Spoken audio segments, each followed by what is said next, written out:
mag-inom tayo. Tayo po yung mag-enjoy. Eh lang po mga kuya ha. Thank you po sa inyo lahat. Kamay mo na! Hindi ka... Ay, bago na ang lahat, tapos sa meeting na. Single?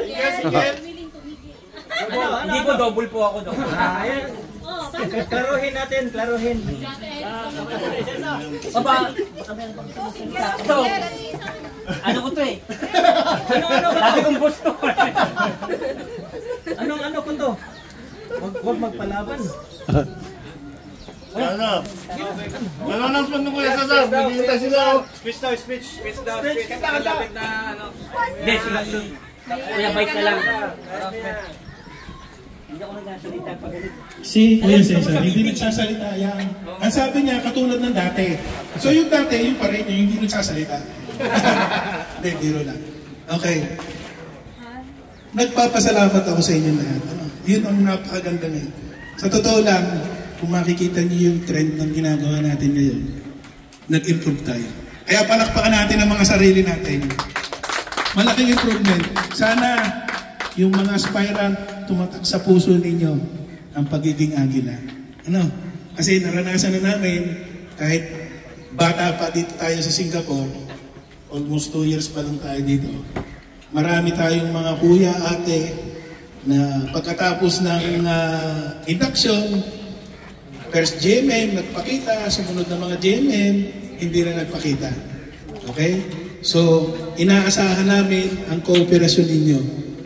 Ipakita ninyo, i-prove ninyo sa sarili niyo mismo na kayo ay karapat-dapat na maging ate o kuya. Okay? So, sa mga nag-abala, mga nagluto, nagdala ng pagkain, hanggang ngayon may nagbabarbecue pa doon.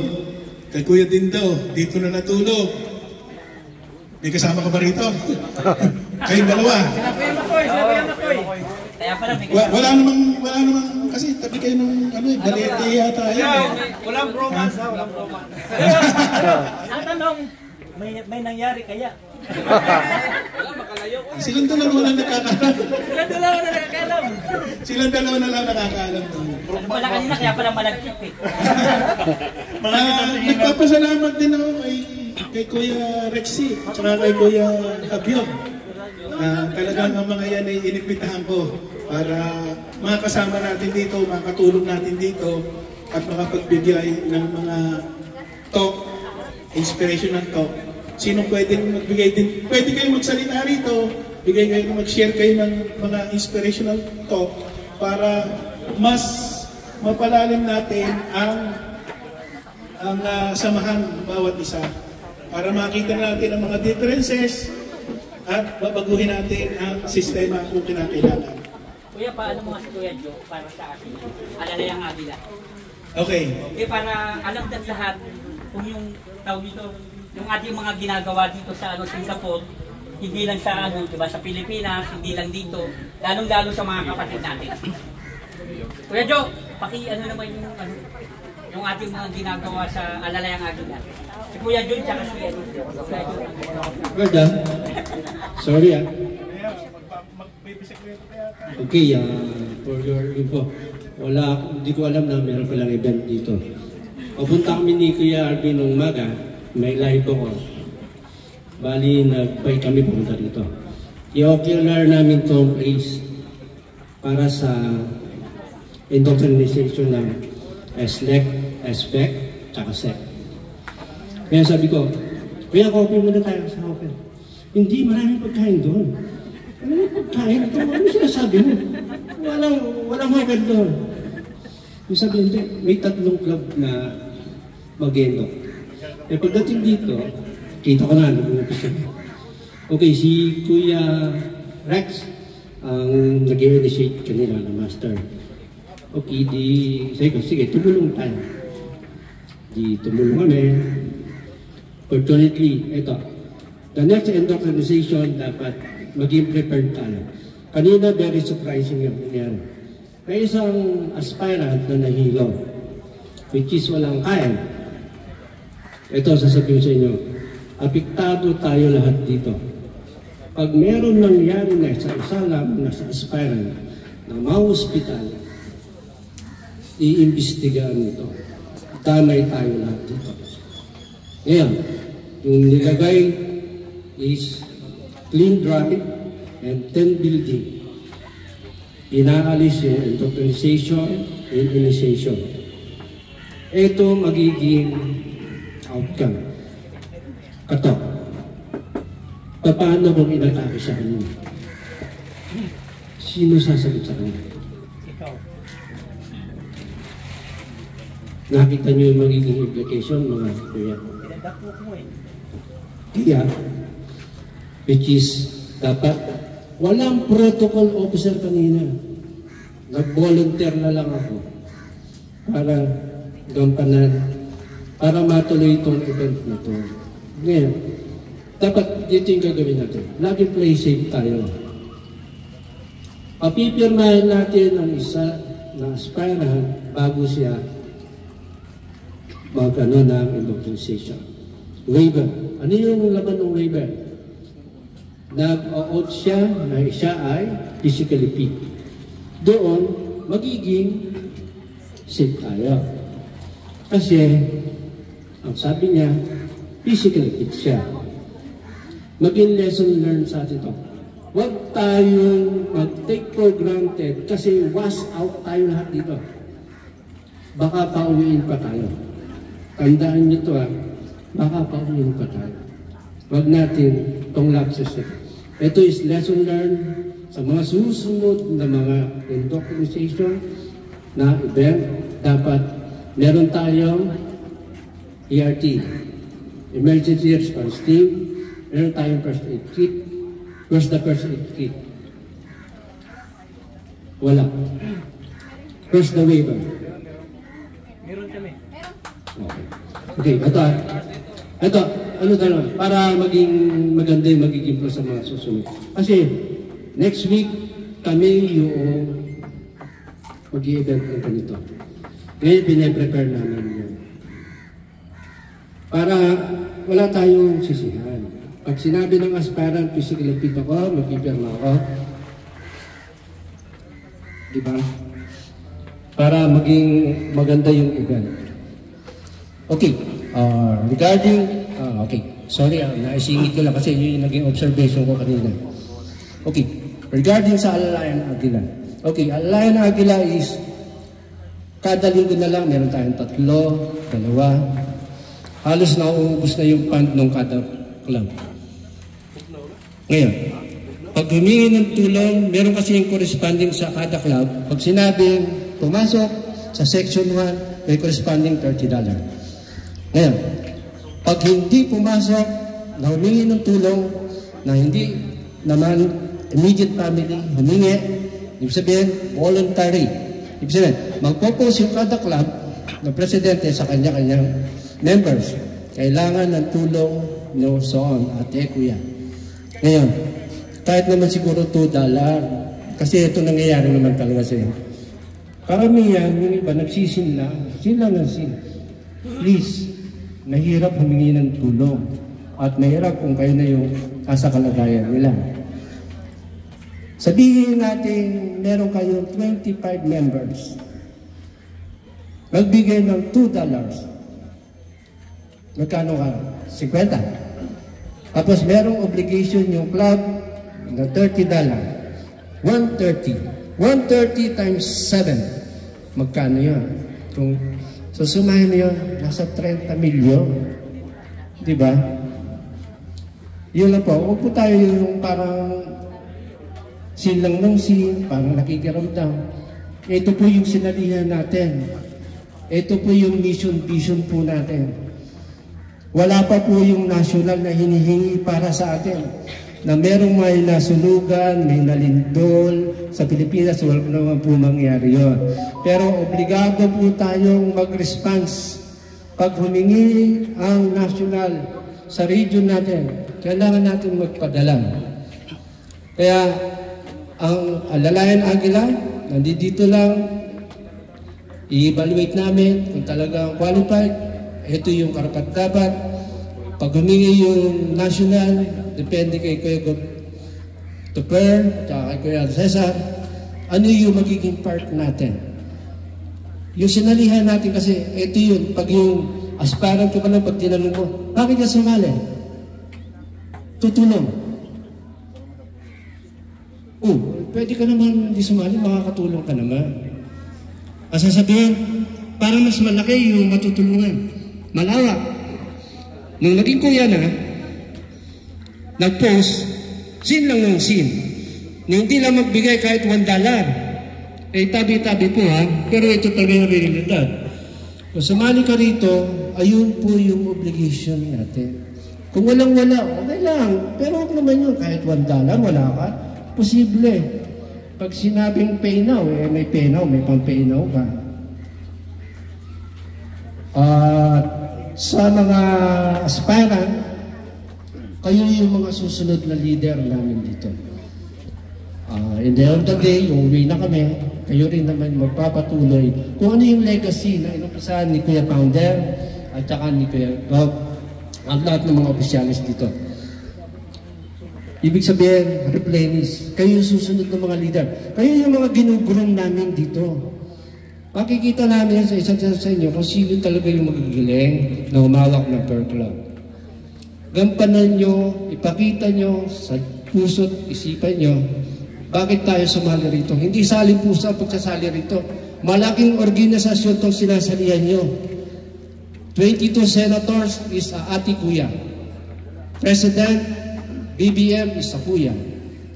Previous President, Duterte is a kuya. Military officers and National Police, Highway Patrol is kuya. May ID ka lang, huwag ka lang mayabang. Pag nahuli ka, pakita mo lang. Pero huwag kang magyayabang. Iyon lang yung inanong sa inyo. Huwag maging malaki ang ulo nyo pag naging kuya na kayo. Ito lang po. Maraming salamat. Sorry, medyo nag-sermon ako. Jun. Maidagdag ko lang po doon sa Alalayang Agila. Yung proseso ng ating Alalayang Agila. Bali, ako po, at saka si Kuya Jonathan at si Kuya Dolly, ang committee ng Alalayang Agila dito sa Singapore. So, may guidelines po tayong sinusunod. Halimbawa po, may lumapit na kuya or ate through his president. May matatanggap po kaming sulat at yan ay magdadaan sa GC ng mga president or direct doon sa GC ng aming committee. So, i-evaluate po yan kung napapasok sa ating guidelines. At doon po ay may mga nakalagay kung anong section, kung saan papasok yung inilalapit ng kuya o ate. At kung pumasok po yan sa mandatory contribution ng bawat club, obligado pong magbigay lahat ang club. Magbigay ng kanilang obligation. At kung hindi naman po pumasok, ibinibigay namin yung karapatan ng Pangulo, ng Presidente, na ilapit sa kanyang club voluntarily ang magiging contribution. Voluntarily. Kaya ito po ang nagiging proseso ng ating Alalayang Agila para maging fair sa lahat. Meron po kasing lumalapit na halimbawa biyanan or pinsan. Sorry to say na hindi ito pumapasok sa ating immediate family guidelines. Pero yan po naman ay mabibigyan natin ng tulong kung ilalapit ng presidente sa kanyang club as a voluntary contribution. At yun po ay ibibigay kagad natin kapag may mga dokumento tayo o supporting documents na natanggap mula sa pananaliksik ni Kuya Jonathan.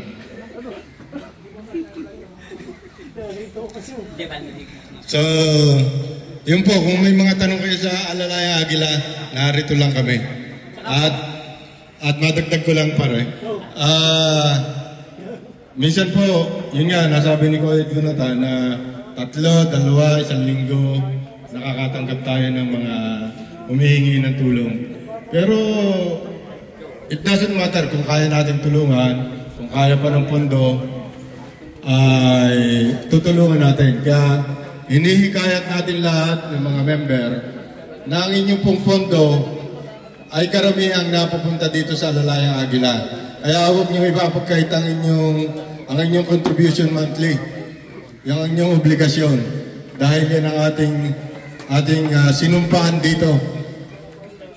Sana po ay maliwanag ang Alalayang Agila Guidelines at yan po ay napublish sa lahat ng club. Salamat po. Okay. Regarding to sa Alalayang Agila. Okay. Pag nagkaroon ng Rexcom, open po kung ano yung mga suggestion yung nakikita to be improved. Nag-i-start pa lang po yung Alalayang Agila. Meron pang mga butas. Ngayon, per club, kung ano yung nakikita nyo pwedeng improve, i-suggestion nyo, at isasabatas natin. Kung ito naman talaga is karapat-dapat at angkop na pagtulong sa pamilya nyo at sa mga iba pang aspeto, pagtulong sa mga nasakuna sa Pilipinas. Yan lang po. Sana maging generous kayo. Kahit $1, $2 lang, please. Huwag yung sa isang club. One time, may inatinan akong DMM, no? Kinwestiyon pa ako. Kami niya, kuya, bakit yung sila dapat $30 yung bibigay? Alam mo, nakita ko na nagbigay sila. $20. Nasaan yung 25 mong miyembro? Ni $1 hindi nagbigay. Yun lang yun. Huwag po tayo dito yung nakikiramdam lang. Mahirap yung kayo na yung humihingi ng tulong. Tandaan niyo po yan. Mas maganda yung tumutulong. Yung blessing po, ibabalik ng Diyos sa inyo. Siksik, liglig na tumabaw pa. Okay, magandang hapon. Pesa. Ito mga kuya, no? Basta yung ating natin, Alalayang Agila natin, hindi na, ano yung mga pangat yung boss ko sa mic eh. Mga kuya, no? Ang number 1 priority natin sa Alalayang Agila, yung mga kuya, kamag-anak nyo, asawa, anak, ha? Pero yung mga kumpare, wag naman. Hindi kasi no. Hindi, kumbaga sa anong talaga nangyayari na yung mga kuya, ultimong aso na lang, kulang na lang bigyan ng Alalayang Agila. Hindi, para talaga alam yung mga kuya tate. Pero ito ngayon, siguro, basta pag nagkaroon talaga ng susunod na ating meeting, talaga ng Exicom, madami kami babaguhin kuya. Oo. Unang-una, talaga nagre-request kami na yung makuha, lalo na mga kuya at ate, asawa at anak, yung nga talaga mapadagdag. Oo, para talaga mapalaki. Ano? O mga kuya, tsaka tayo nga, tawag dito, hindi nga mga kuya tate, ganito, no? Hindi, ganito. Kasi yung ating di ba, no? Kaya tawag dito siguro naman talaga nasabi sa inyo kanina, no? Anong meron sa Agila, mga kuya? Di ba? Kanina nabanggit ni Kuya Joe, yung mga member natin, nung nakaraang eleksyon, mga ate, kuya, halos lahat ng lumabang, talaga, lahat ng lumaban sa politiko, talaga presidente, lahat Agila. 24 senator, 24 senator, Agila. Governor, mayor, congressman, Agila. Doktor, abogado, Agila. Anong meron sa Agila, mga kuya at ate? Doon kayo mapapaisip, diba? Anong meron dito? Oo, mga ate kuya, no? Pero dito sa atin sa tawag dito, Singapore, mga ate, tayo lang dito. Pero yung ating connection nasa Pilipinas. Mga ate kuya, ha?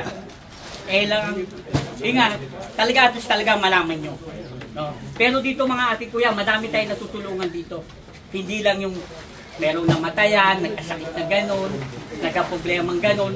Ultimo mga nagagahasa, nabubugbog, natututukan ng baril, lahat na naagrabyadong mga kuya, hanggang sa kaya natin tulungan, talagang tinutulungan natin. Kahit na simpleng huli. So, kahit nga nung nakaraan, merong isang kuya tumawag, jaywalking lang yung kaso, umuwi ng Pilipinas, sabi ko, ano ba naman yan? Diba? Hindi naman Pagkatapos kuya, yung pagdating naman dito sa ating Alalayang Agila, hindi lahat kuya tutulungan natin. Kaya tawag dito, talagang ko sa inyo, paliwanag ko sa inyo, mga kuya, ultimo sa Miguel Beer, PCSO, di ba? Kahit lumapit ka dyan, hindi basta-basta tinutulungan ng mga yan. Talagang namimili. Kaya nga kuya, pagkatapos, yung sa ating pansang Alalayang Agila, kaya talagang gusto ko din mabago kuya. Dati, yung usapan namin dyan, ang monthly dues, $20. Plus $5, doon mapapapunta sa ating alalayang agila.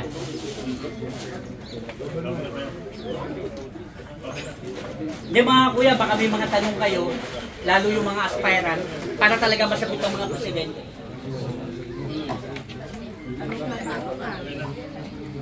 Hindi, baka may mga tanong. Lalo yung mga kuya nating mga we acknowledge the presence of President of Singapore Maharlika Eagles Club, Kuya Frances Bernal. Forward! Siyang opening remarks. Kuya King, sana Kuya Undol. Hindi kuya, para mapaliwanag nyo din yung ating gaganapin sa yung ating induction natin. O kasi wala si Kuya Tems eh. Kuya King. Hindi about sa mga Eagles para at least alam ng aspirant. Nagsanta lang sa kuya kami. Ikaw pala kanina. Ako pa? Sige.